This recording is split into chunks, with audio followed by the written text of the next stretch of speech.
Welcome to the Tarot Tapestry, a weaving of self-discovery, where three tarot mavens put their heads and hearts together to offer their wisdom and insights about the tarot. We hope that you find this helpful in your personal journey to self-discovery and growth. Join us as we explore ways to use tarot for self-reflection and self-correction. Together, we'll discover new ways to use tarot to weave threads of understanding into the tapestry of your life. Hi, everyone. Welcome to Tarot Tapestry with the Tarot Trio. Today, we're going to discuss the card, the Hanged Man. This is number 12 in the Major Arcana. And the imagery in the Rider-Waite-Smith deck shows a man hung up from a scaffolding. He's upside down. He's dangling from a rope that's around his ankle, and his other leg is crossed behind it. So it kind of makes like a figure four position with his legs, and his hands are up behind his back. I presume that they're tied there. And he has like a halo around his head. And when this card comes up in a reading, I think there are some questions that you can ask yourself about it. First of all, it can represent self-sacrifice, and it's something you're doing voluntarily because you understand that you need to get out of the way so something can happen that's best for everyone and not only you. It can also be come up when you are being persecuted or made fun of, but responding with grace because you know that what you're standing in is your truth right then. And it's not necessarily comfortable, but you understand that this truth that you're standing in maybe doesn't work for everyone, or it might be everyone is a little annoyed with you because you pointed out the 800-pound gorilla in the corner and now they can't keep ignoring it anymore. So it can be just a sign that, yeah, everybody's just a little bit discombobulated right now because of this thing, but you're in the right and you can just kind of let everything settle. It doesn't mean you have to go argue with anyone or try to change their minds. It can also be a sign that maybe the problem that you're trying to approach, you might be approaching it the wrong way. Are you trying to solve a spiritual problem using logic or a logical problem using spirituality? Maybe you need to flip your perspective and change your approach to the situation. This card has most often come up to me in my life when I feel like I asked once, what is the universe putting down that I'm not picking up? And I pulled this card. And at first I just thought it was that I have to be patient, right? Just be patient. But also I needed to stop trying to fix a moving fan with my bare fingers. Like I just needed to put my hands behind my back and let things happen. Occasionally, on our path to manifesting our dreams, we reach a point where, like I said, everything is still moving, but maybe not as fast as you would like it to, or maybe it's not looking like it's going to line up the way you had pictured in your head, and you still just need to sort of take a breath and stay out of the way and just let things happen. And since it's right before the death card, you can also ask yourself when you pull this, what am I holding on to that needs to be let go of so that the wheel can turn and I can go on to the next thing. And of course, we can all get it, all the cards can have their darker meaning to it. And this one, I think, is it can mean you're dealing with someone who thinks they're being a martyr and being self-sacrificing, but when what they're actually doing is being really selfish or just being a self-righteous, obstructive pain in the neck that is just sort of making everyone roll their eyes and be annoyed. And it could be you or it could be someone else. And it can also, when it's reversed, represent someone who's maybe trying to be a little bit holier than thou or put forth a very righteous,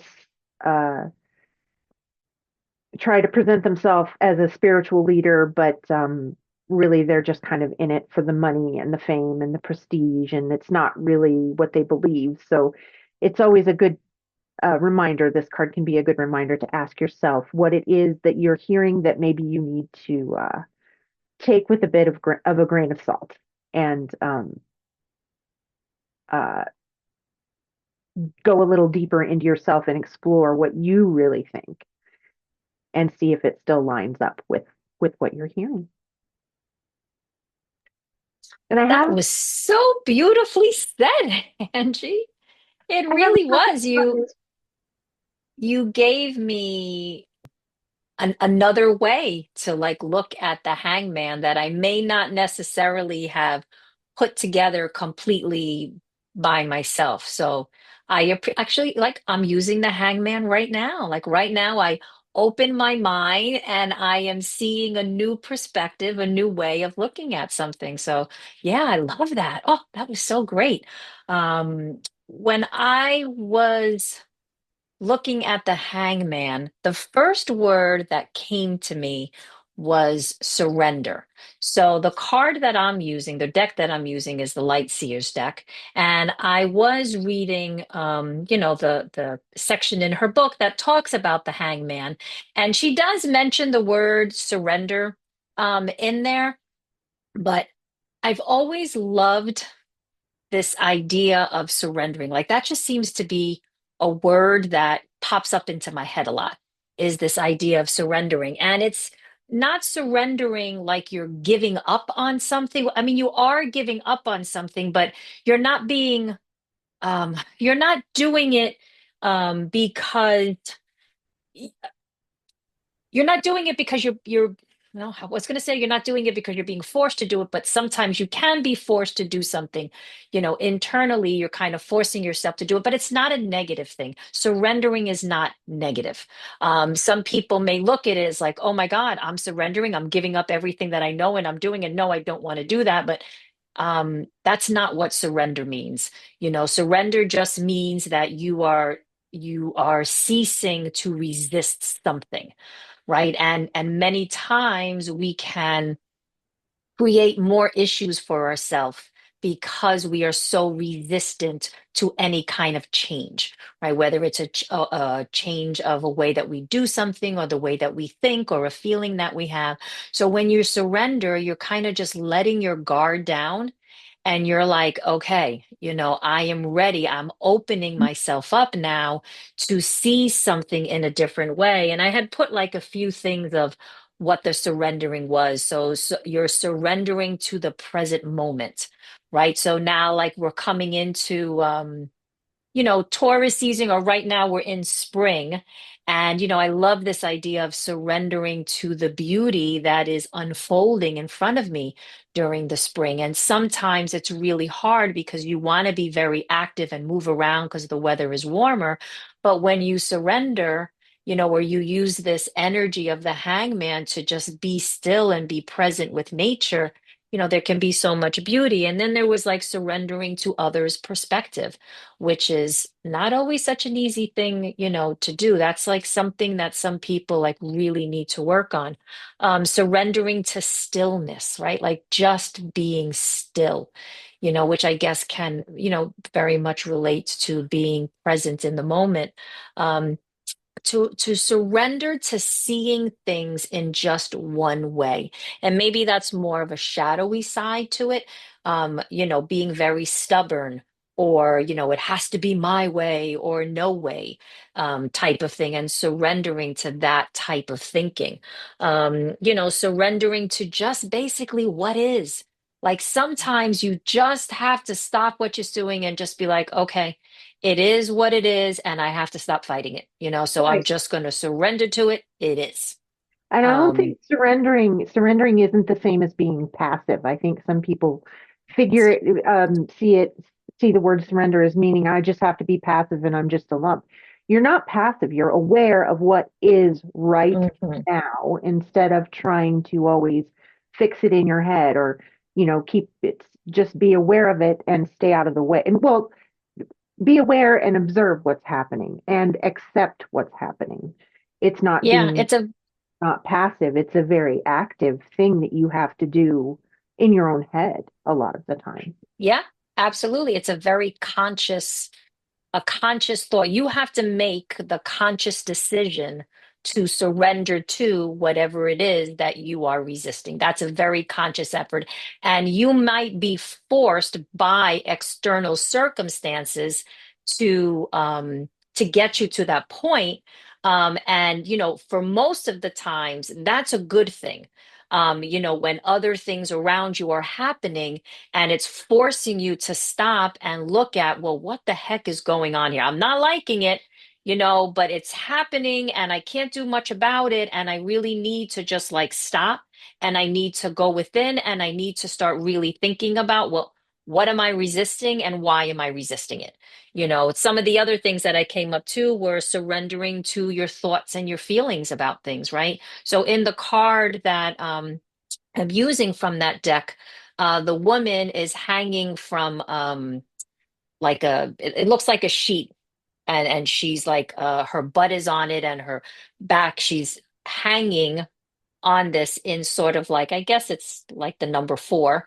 But it's very normal. It's almost like a yoga pose is what it looks like to me. And she's hanging in the air and she has one hand that's about to touch the water. And she looks very relaxed and calm as if this is something that she does on a normal basis. She looks like she's kind of experienced in doing it.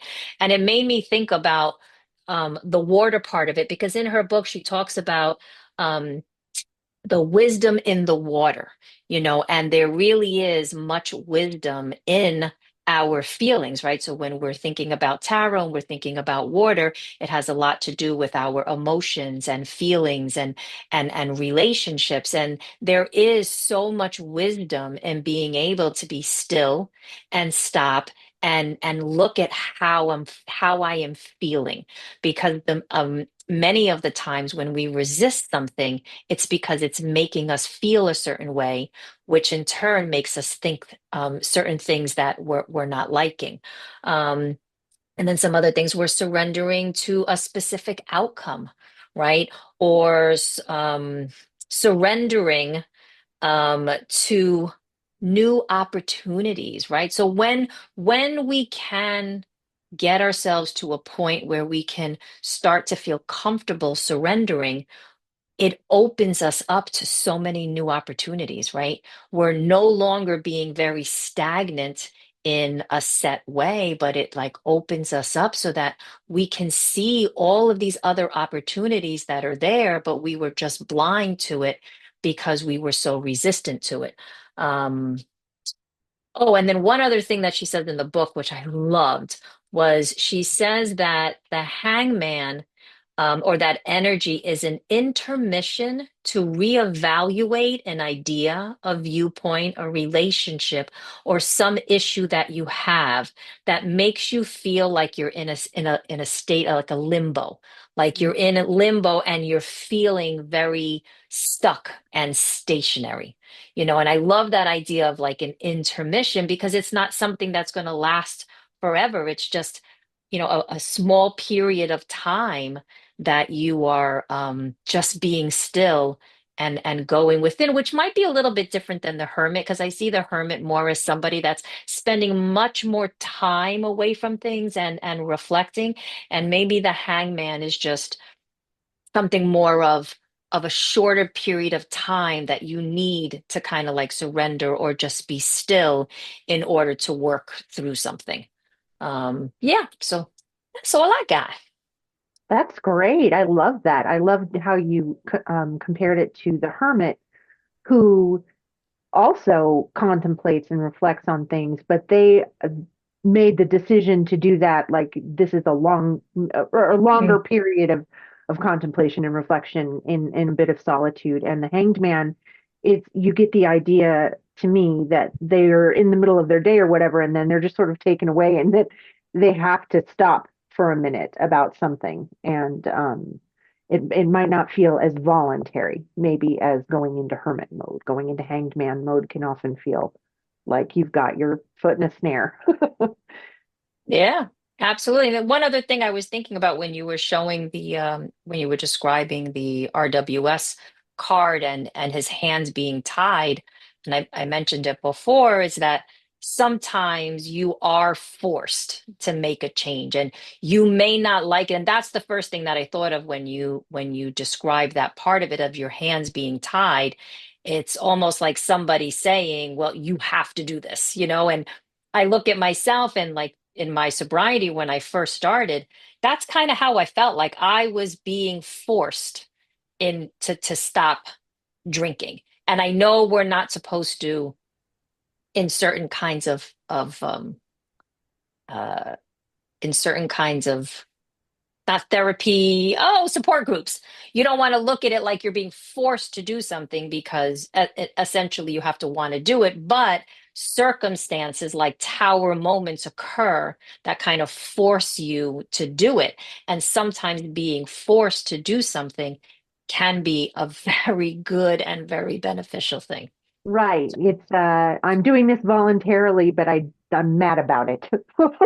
Yes. And I think we can all relate to that. All right, Linda, are you ready? Well, I've just been listening to you guys, and it's been very educational, interesting. I'm working with a couple of different decks today. I've got my Thoth deck, and my Cosmic Tarot deck, which I really like. And the figures are similar, but not the same. The color schemes are actually kind of similar, kind of pastel-y blues and greens and yellows.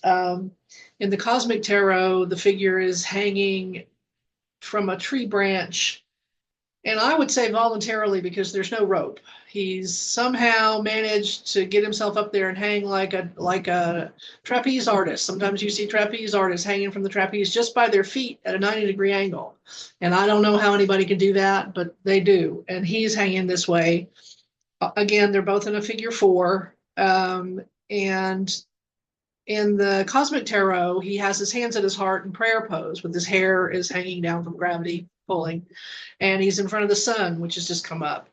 The Thoth deck is a little different. He's also in that same pose with his foot, but he's got a rope around his foot. So he is tied there.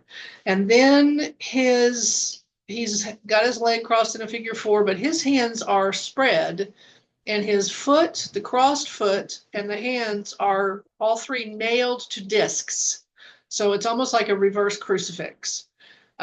So he is obviously not there super voluntarily. Maybe he did go voluntarily to be this.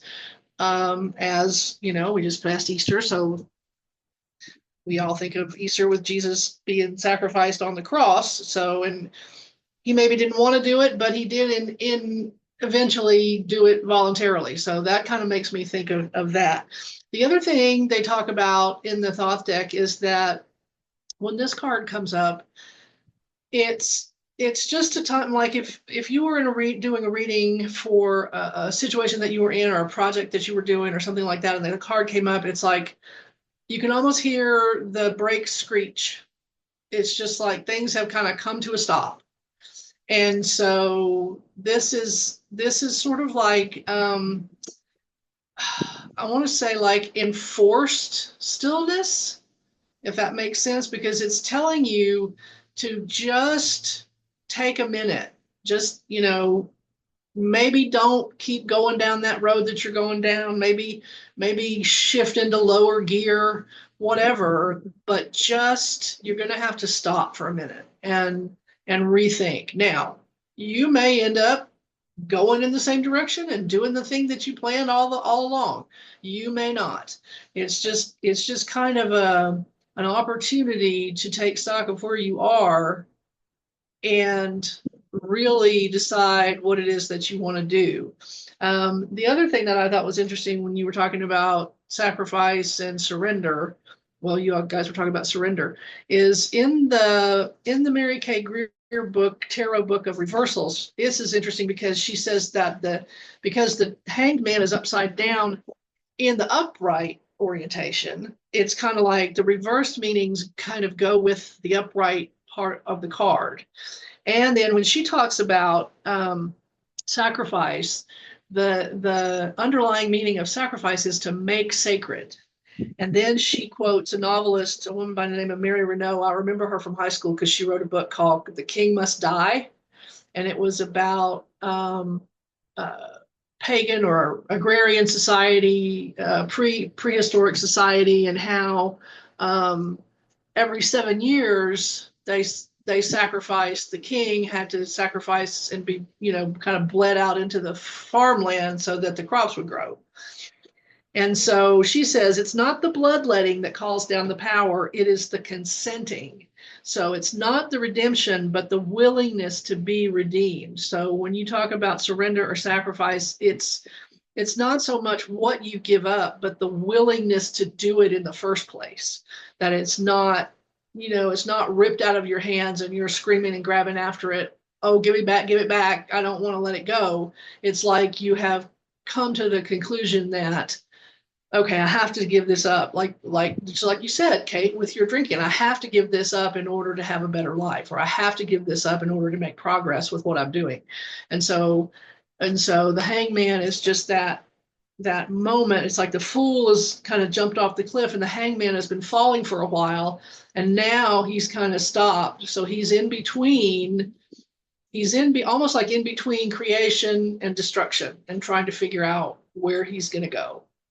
So I love that. That's very deep. I like the thinking of it's sort of like the deathy part of death that's coming next. It's the part where you have to decide what you're going to have to let go of so you can go on to the next thing. Oh, the other thing I like about this card is in the Thoth that I was reading, they talk about 12. It's number 12, and 12 as the perfect number. And I have a 12 for affinity because I was born on May 12th, and 3 is my number. 1 + 2 is 3. So I really have kind of an affinity for this card anyway because of the numbers of it. Very cool. I like that. When you were talking about creation and destruction, it reminded me of a post that Shannon put on Instagram. And I can't remember everything she said, but one part of it was like being in this liminal space, and that, that when you said creation, it's being between creation and destruction. And that's like that liminal space that is, in my opinion, and at least for me, is necessary in order to make decisions that, to help you move forward. And I know sometimes that liminal space people will refer to as, oh, I'm stuck, I'm stagnant, I can't get out of it. But if you look at how you can use that space or that time, and the benefit of it, can make such a huge difference. And that's like the hangman. You're just like there, right? You're just stuck there. You haven't fallen yet. You can get yourself out, but you're just like there, like right there in the middle, and you're not like moving, you're super still, and you're making that decision and kind of which direction do I want to go in. That's the thing is that these days being still is very difficult for a lot of people. Being still, not making an instant decision about anything, just saying, I'm going to go with the flow, or I'm not even going to go right now. I'm just going to be here and see how I feel tomorrow, or see how I feel on Tuesday, or see, how I feel in the morning. I'm just going to sleep on it. I'm going to close my eyes and try not to think about it and just sleep on it and let, my lizard brain kind of work on it. And maybe when I wake up, I'll have a decision and maybe I won't. But to be able to just be still about it and not overthink it or just totally stress out on it and just gnaw on it until it's bloody, it's really hard. It's really hard for people to do that today because it just is. We don't do that. We don't take time to be still, on a regular basis, whether it's meditation or spending some time outside or whatever you do to be still. We don't do that. Another term I like for the liminal space is the numinous void, right? You're in a place and you don't really see anything, but that's where the potential for everything is. Like it's all in there. And you get to sit there and think about it for a minute. What do I want next? Yeah, I call that kind of being in the gap. And it's really interesting because I had a reading last week at my place, and the woman picked the Osho Zen deck, which is a little different. And it was a really interesting reading. And one of the cards that came up for her was the Hierophant. And in that deck, the Hierophant is a solid black card. Is solid black. And the name of it, each card in that deck has a keyword. And so the keyword for that card is no dash, no thingness. Not nothingness, but no thingness. And so it's like the card of really the card of potential, because you're in this gap, this void kind of thing. And I think it relates really well to the Hanged Man, because in most decks that's what I feel like. It's like, oh, you're in the gap. You don't know where you're going to go. You don't know if you're going to reach up or if you're going to fall. And that's a really awkward place for everybody to be. But yet you kind of have to be still, because if you move around too much, if you wiggle around too much, you could fall on your head and really hurt yourself. Right. Just kind of have to be still and think about what you're going to do, in a rational way, and maybe not in a rational way, and hope that, you'll come to a decision and go the right way. Yeah, it's kind of unfortunate that, in our society, that is not, it's not a prominent way of thinking in our society. Everything is very fast paced. You got to go, go, go. You got to make quick decisions. You got to make them really fast. And, in business and in jobs and such, the quicker you can make decisions, the quicker things can get done. And if you take your time, or you want, like it, I am the kind of person that needs to process things. Like, I need to be still in order for me to take all the information that's been given to me and to process it in a way that I know I'm making the best decision. And I have difficulty sometimes being in some of these meetings, because people are just like shooting things at you. It's like the Eight of Wands. They're just like coming super fast at you.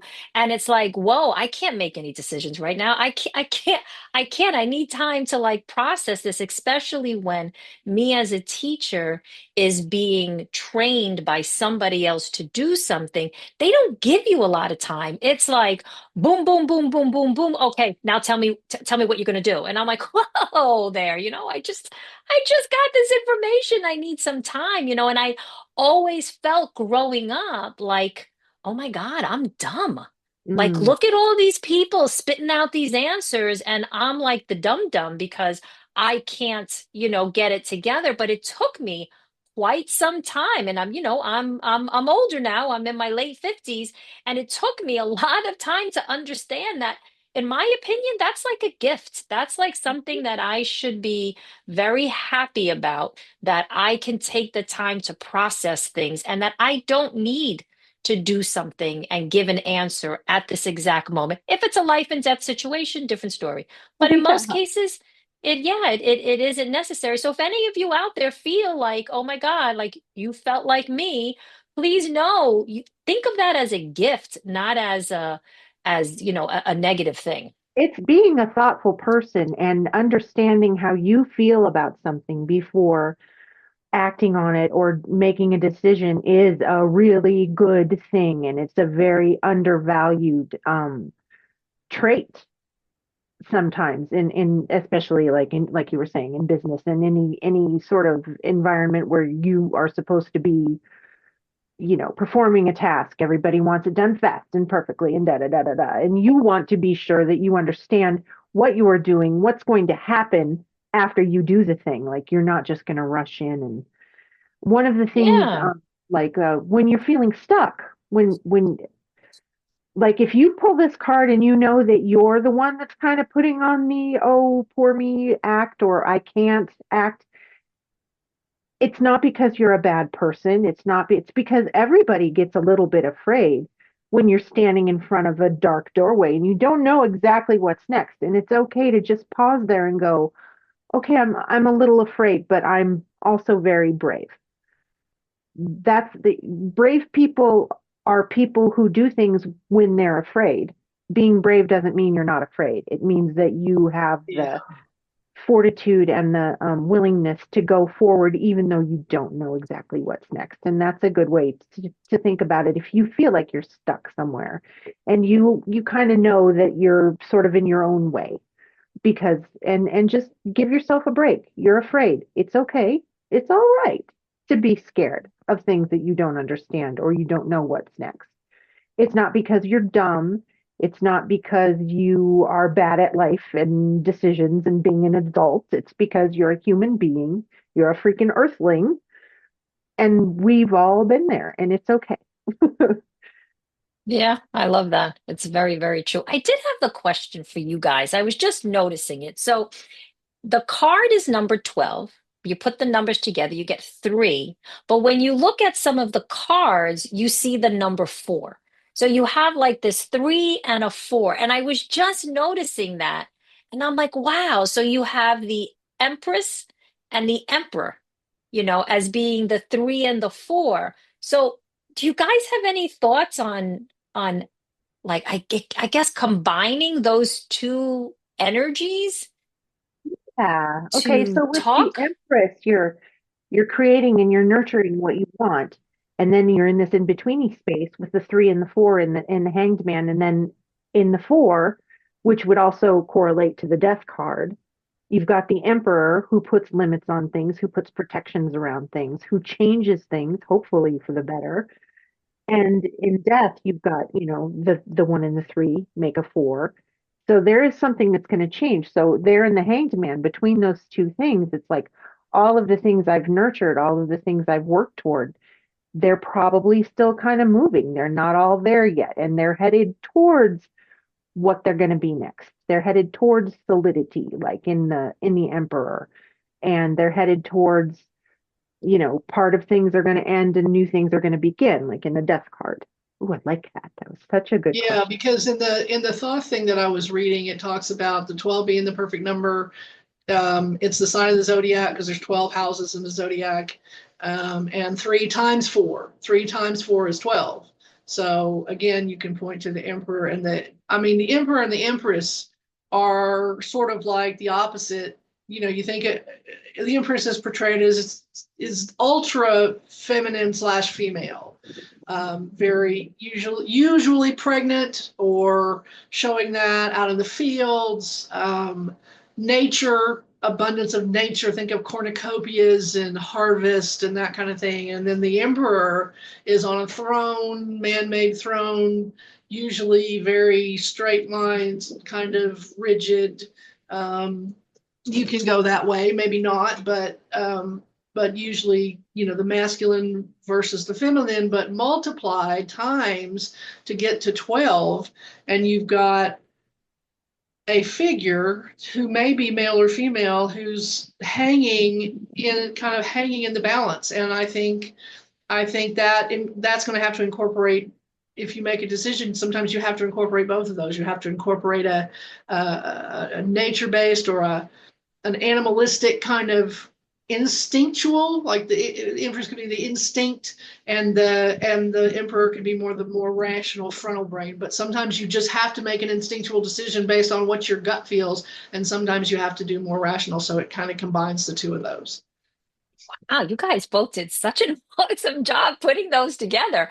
The only thing I came up with was I was thinking about, like the Empress giving birth, right? So here, when you put yourself in a hangman energy, right, you are opening yourself up to new possibilities, right? You're opening yourself up to opportunities.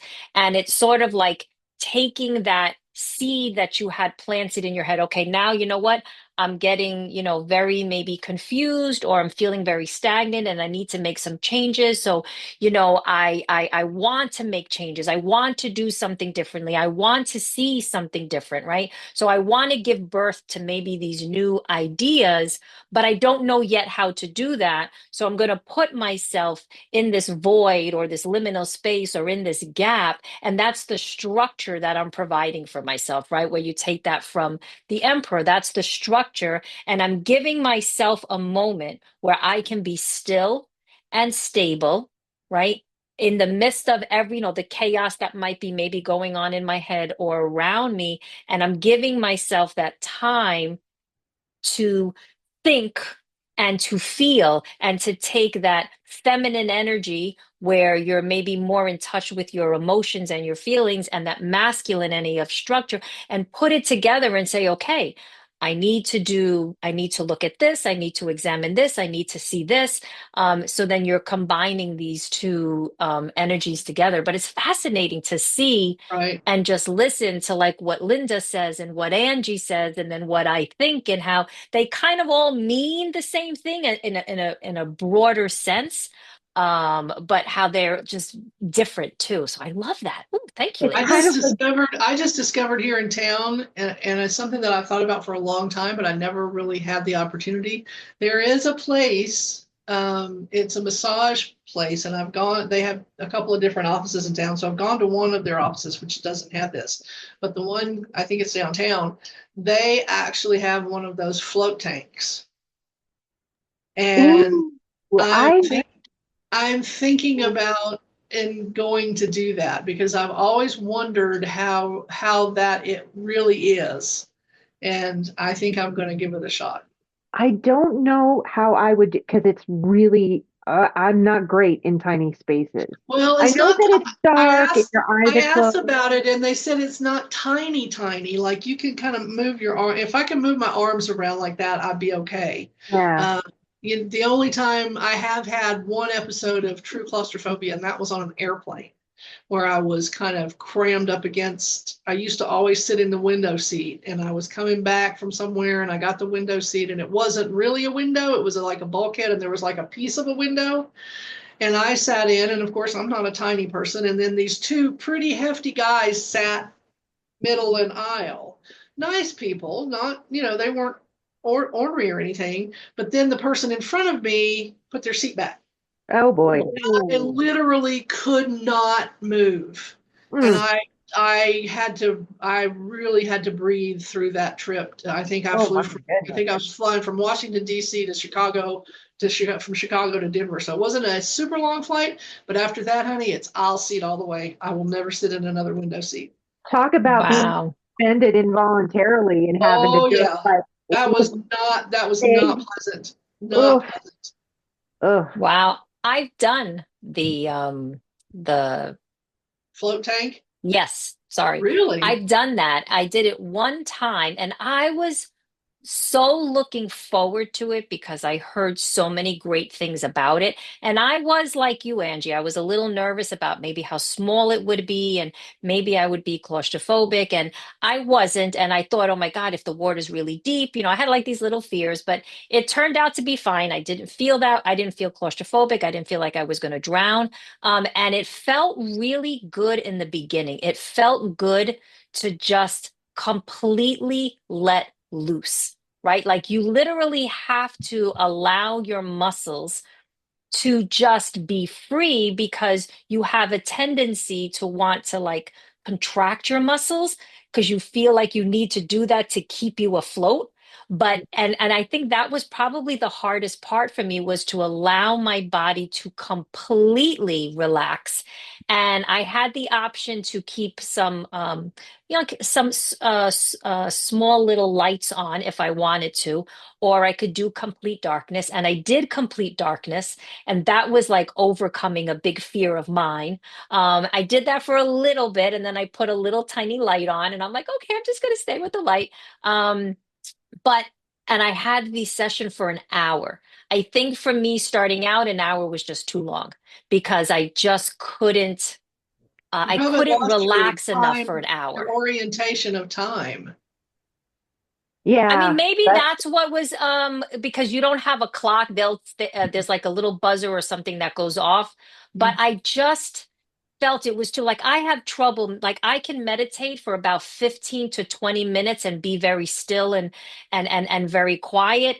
I have not yet been able to do like 30 minutes without getting like a little antsy. So maybe the hour was just too long. A half hour probably would have been better. But I do have to say there was this just a relief in letting my muscles go. And then I also noticed the areas that had more tension and letting them go, it was almost as if I became a little bit more tense or had more pain in certain areas of my body because of the way that I was floating. So it was like Yeah. a whole experience, but overall, I'm really happy that I did it. So Um, I'm really buoyant, and I love being in the water, and I've known how to swim since practically the same time I could walk. And so if I like when I was training to swim Alcatraz, my partner who was working with me at that time, she would freak out that I was gonna, that I was gonna sink or because I was swimming in a lake, and she was like, "Here's a rope if you need." I'm like, "Look, unless somebody knocked me unconscious and literally held me underwater, I am not going to drown because I float like a cork." And I'm wearing a wetsuit, which means I'm literally now swimming on top of the water. I'm not even hardly in the water because the wetsuit itself is kind of buoyant. So if I just go out into water that's say 12 feet deep in a pool and I don't move at all, I bob and my chin is right here. Hmm. I don't have to tread water. I don't have to kick my feet. All I have to do is keep from floating back, on my back. And so I'm just curious as to how, but like you say, if there's not um a pillow or a shelf or something that you could lean back on, I don't know how that's going to be, but I still think I want to do it. I still think I'm going to do it. I I'm think really everybody should surprised. try it. I'm really surprised at my reluctance to try it because I too love water, love swimming, love a hot bath. I turn off the lights in the bathroom. I like a dark room, but I just feel Yeah, like but that thing it's closing not over. like a sealed thing. Yeah, it's not Exactly. Yeah. dark I room in don't your know. house. It's Maybe not a I can dark find a room. place that'll like, can I just try for 5 minutes and see if I have an anxiety Well, I'm attack? sure they'd You can let you also go in and look at the look place, and at it it. Yeah. had a pretty high ceiling from where I was lying. And there was a door, and the guy had said, because I did ask, I said, well, do you ever have people that are like, are a little fearful, they might be claustrophobic? And he's like, yes. And he goes, you can always open the door. Like there's a Mm, door that leads to that big tub, and you can always keep it open. He's like, just know that you're going to let out some of that heat. He goes, yeah. but if you feel that way, you can always keep the door open. You don't have to, Yeah. keep it all, Okay. Yeah. Well, Well, that's locked good in. that see if I can find a place they and give it a wouldn't try. force you to be in a situation that would cause you to be anxious. Yeah. Yeah. Yeah. So My Andrew, did you have girlfriend who turned me on to it, she has done it several times, and she says that she has the most vivid um dreams. Like that she's always dreaming when she goes, but these are like the most vivid dreams that she has, and the most like she finds these dreams to be very I can't think of the word, like almost like an awakening for her when she has these dreams, and she always comes out of it with some kind of new thinking or thought or feeling about something that she absolutely loves. Yeah. I See, did I not would feel love that that way, but because when I don't remember my dreams when I'm asleep anymore, like ever. And it's fine with me. Like I used to have I used to have sleep paralysis. And one of the things would be, and I know now that I'm older, it would make my own breath sound like someone was just laying right next to me, breathing in my ear. And so I'm like, no, thank you. I am fine not remembering my dreams anymore. But when I meditate, that's when my mind does that. And you are sort of awake, but you're also, you've sort of let go of your um grabby hands sort of thing, yeah, and your your mind monkey just kind mind? of, yeah, your mind just sort of slows down and shows you what you need to see. So that's Yeah. one of the things that I think I would really dig about one of those I isolation. used to have a recurring dreams of being able to breathe underwater. I would be underwater, sitting somewhere underwater, breathing, and I would think to myself, this happened many times. I would think to myself, this is really easy. You need to remember how to do this when you wake up. Yeah, well, maybe you were a mermaid in your I was former gonna life there, say, I don't Linda. know. I don't that's know. what I I was know I'm gonna going to be reincarnated as an otter. That's what I want to be. say. Oh, there you go. Very Um, all right, so do we want to pull a few cards? Yeah. sure. Yeah, great. And I think we had decided that we would do a two card spread. that I found in the Tarot for Light Seers guidebook, and it's called Flow and Go. And card number 1 is, where would I benefit from letting go? And where am I over controlling or clinging too tightly to something? And then card number 2 is let it flow. And it's in, what areas of my life should I welcome alternative viewpoints? Lovely. Okay. I'm using the Inner Light Tarot. I'm going to give her another good shuffle. And let's see. For letting go, I pulled the Two of Pentacles, which in this Oh my deck, God, Angie, that again? is, again, Holy moly, that's I like how gotta, many times in a I don't know, I row? have to listen to our podcast. This is like the third time Wow. in a row I've pulled the Two of Pentacles for let go. And this is a lady who's got everything. She's in a handstand, and her legs are both bent, and her one leg is bent at 90 degrees, and she's got it pulled in front of her, and there's a pentacle balanced on the back of her thigh, and her other leg is at a 90 degrees, and it's behind her, and she's got a pentacle grasped between her calf and her thigh. So that's for the let it go. And for the let it flow, I pulled the Three of Pentacles. Oh, Ooh. this is too bizarre. Okay. So Okay. I pulled the five for the let it go. I pulled the 5 of Wands, and I'm using the Cosmic Tarot because I just really like the imagery. And it's two guys. It's two guys, but they've got wands between them, and they're kind of look like they're sword fighting. And then in the other one, I pulled the 7 of Wands, and it's this guy. I love him.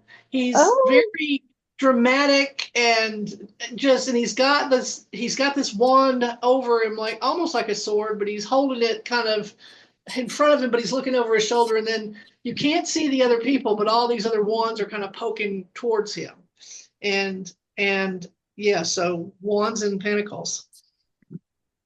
yeah. Wow.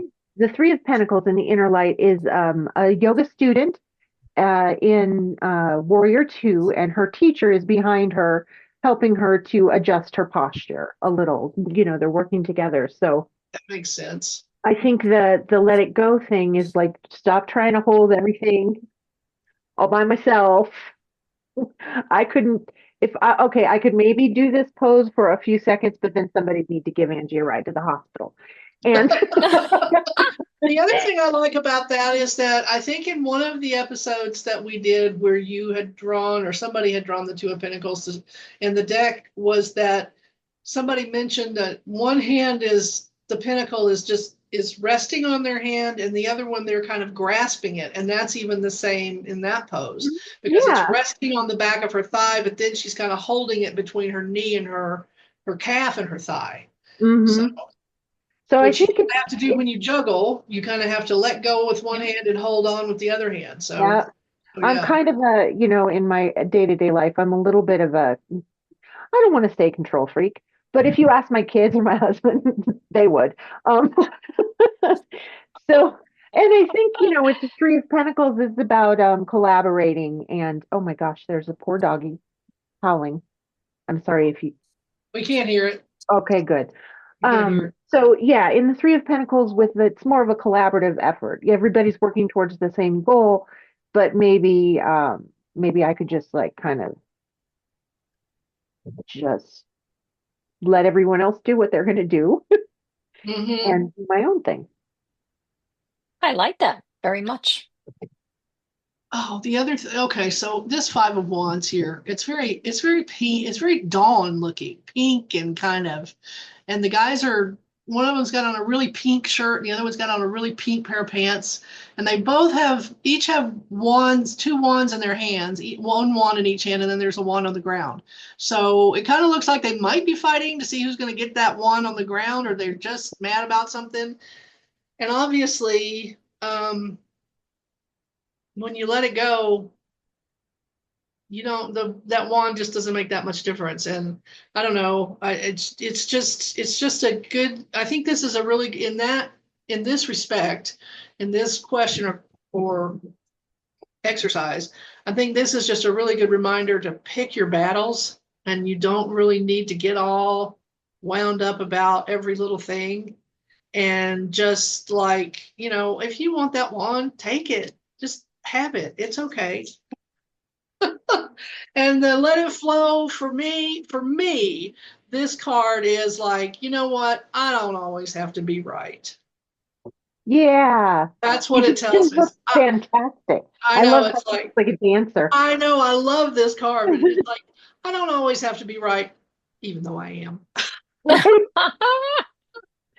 You don't have to agree with me. I'm okay knowing I'm right, and you're mad Yeah, about I'm okay. I don't have to convince you. I don't have to. I may be trying to convince you of my point of view, but I don't have to because I know that I'm right anyway.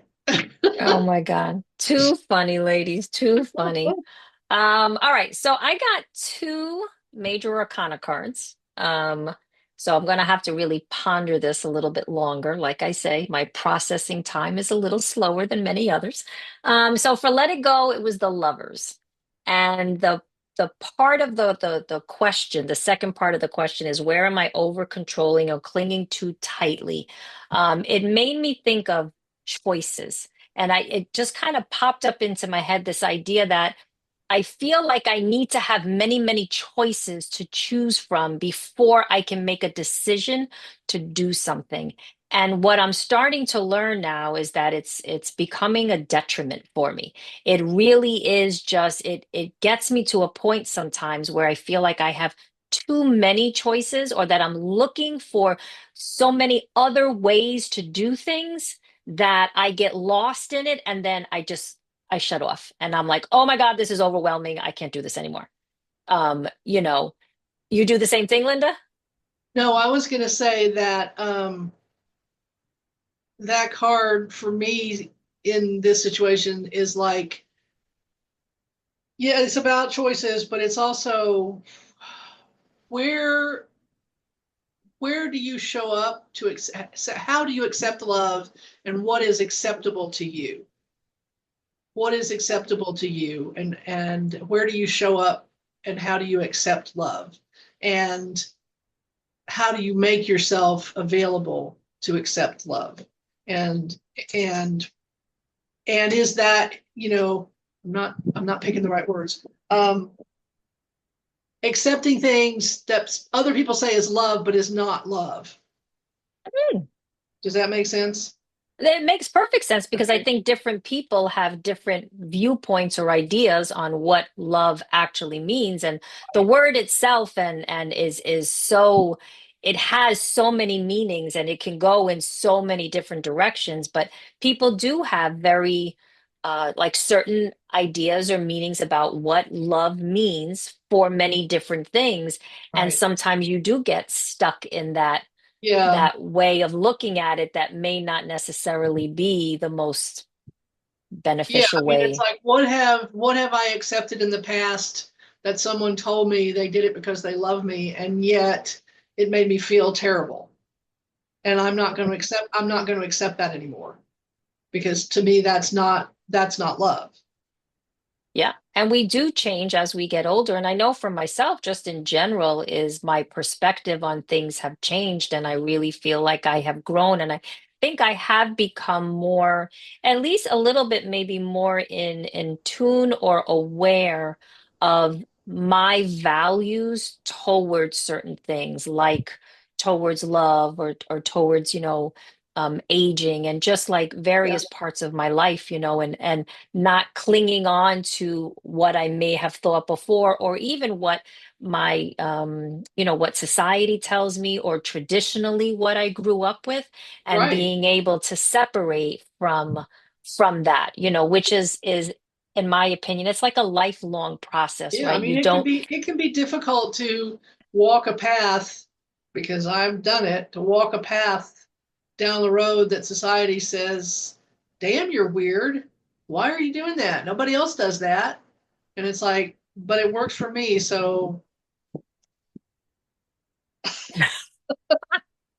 STFU. Oh, yeah, yeah, you're too funny. All right, and then Let It Flow. I got the moon.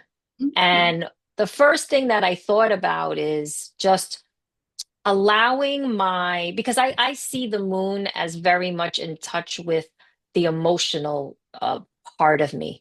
And in this particular card, there's a woman who's under the water and she's floating down. She's got her hair. She looks very, very peaceful, but she's moving, she's sinking. And then you have the moon in the sky, and she's just like looking up at the moon, and letting it flow just made me, and the picture made me think of just let your feelings, like not let it go, but um, let them come out, let them surface, and be aware of them. And just whatever you're feeling, let it come out, let it exist, let it be there.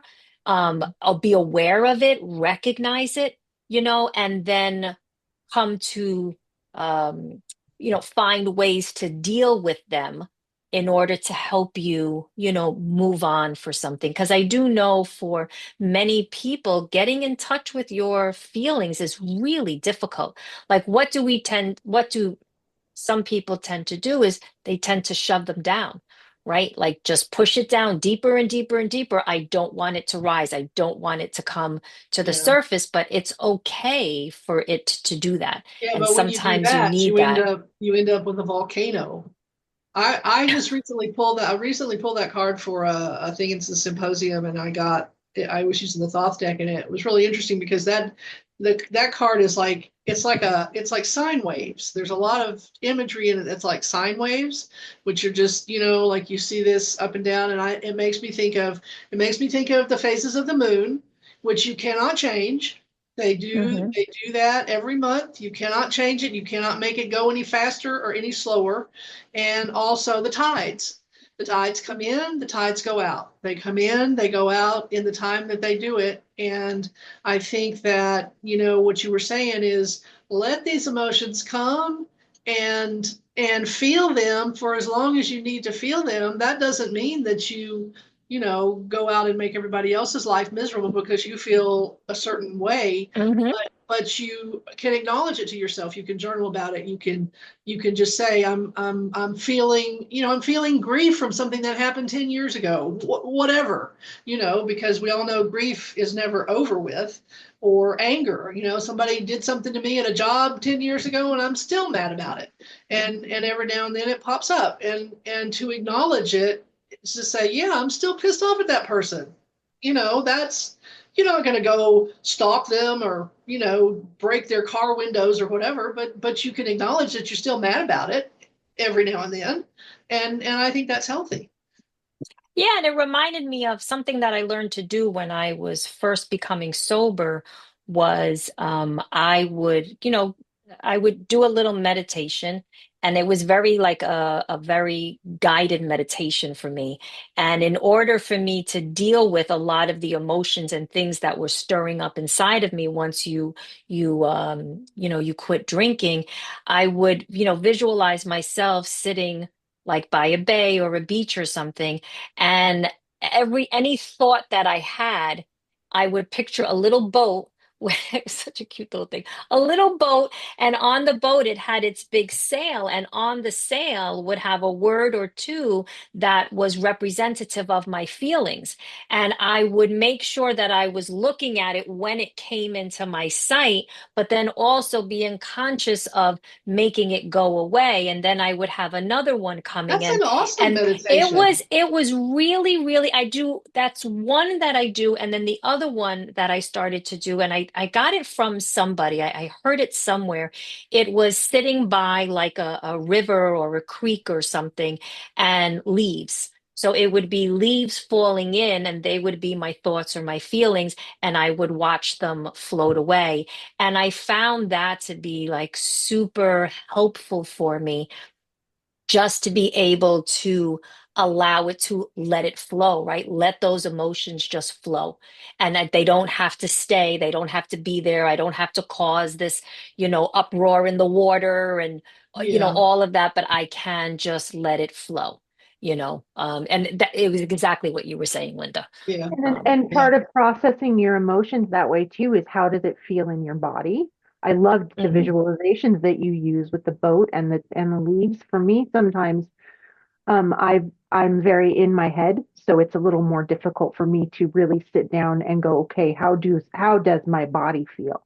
And Mhm. over the years since I've been meditating, I've noticed that heavy feelings, like I feel things in my chest, like moving or, and just being able to exhale that. Like I can see how it's um, kind of connected to my breath, and I can notice how my body is trying to hold on to things. Mhm. And letting go of those certain things can be like muscular. It can also be just energetic. You Mhm. were talking when you were talking about being in the isolation tank and finally relaxing all the places that you're incredibly tense. You were kind of sore the next day. We just Mhm. got news that we just figured out how we're going to fix this big problem that we've been facing with our house for a long time, and it's going to be taken care of now. We found the right work person, and they're going to start on it next week. And I was so relieved that I relaxed so hard that my You were back, in pain. but I Yeah. was in Yeah. physical pain. That was a load bearing worry, you guys. Yeah. Wow. Like I let it go and my body was just like, oh, I feel fine today, but it was kind of Yeah. intense. That I really, just, I cannot overstate that we do not value the feeling of relief enough.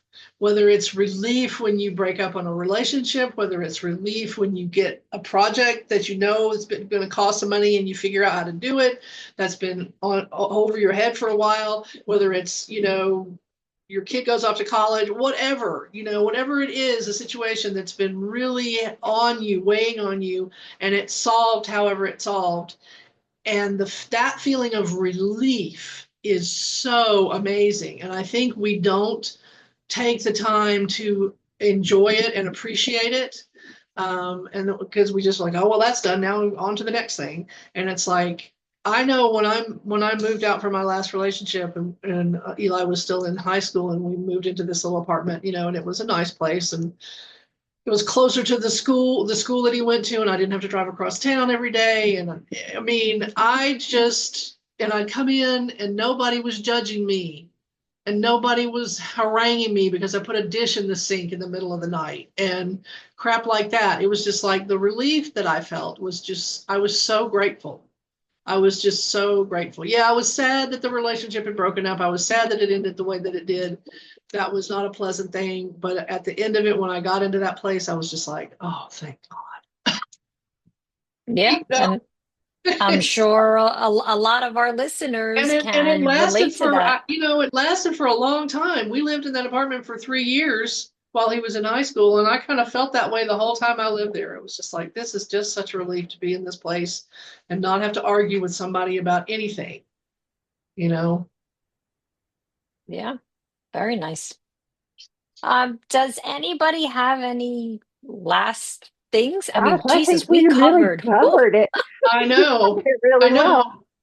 I think maybe it seems like we might have strayed away from the actual hanged man with some of these, but I think it really points to when you have to make a decision, take some time and do allow yourself to process. I mean, yeah, some people process faster than others, but it's never a good thing to feel like you're being rushed to make a decision, no matter how fast you process things. And I think too, like when I was talking about the processing of stuff, I think too, taking into account the hangman is, you know, even in that moment of stillness, right? When you're in that place, you're in that void, or you're in that liminal space with gap, whatever it is. I don't think it always necessarily means either that you have to like be quiet and not do anything. Do you know what I Hmm. mean? Like, I also think that taking that time to speak to others, right? To maybe share with them what is happening with you and get their perspective on Yeah, things getting can really, advice like, is all part of that. yeah, like this is why I love doing this podcast with you guys, is because we will be talking about something and somebody will say one thing and it's like, oh my God, I didn't see it that way. And then it sparks a thought and an idea. And then and those are things that I hold on to. So it does help me to just learn more and just, be more appreciative even of this opportunity that I have to share my ideas and to learn from others, which I think too is probably a big reason why people like to listen to podcasts, because you want to hear other people's thoughts and thinkings about it, Mhm. We are the Three of Pentacles. Yeah, I that's like that. that's kind of what the vibe I was getting from that reading too, is like, sometimes like I can get a little overwhelmed, and I think Tarot's just going like, hey, you're not in this by yourself. You got your partner. Yeah, chill, dude. Chill, dude. Yeah. Yeah. Yeah, absolutely, absolutely. Well, this was wonderful, very insightful, and I hope our listeners got a lot out of this. And we will make sure to put the spread in the show notes, and maybe Angie, if you send it over, we can put some of your questions in the show notes too, as maybe some questions that people might want to journal about with this card. That would be nice. Good idea. All right, ladies. Well, you have a wonderful week, and I'll see you when I see you. See you later, Taters. Bye now. Bye.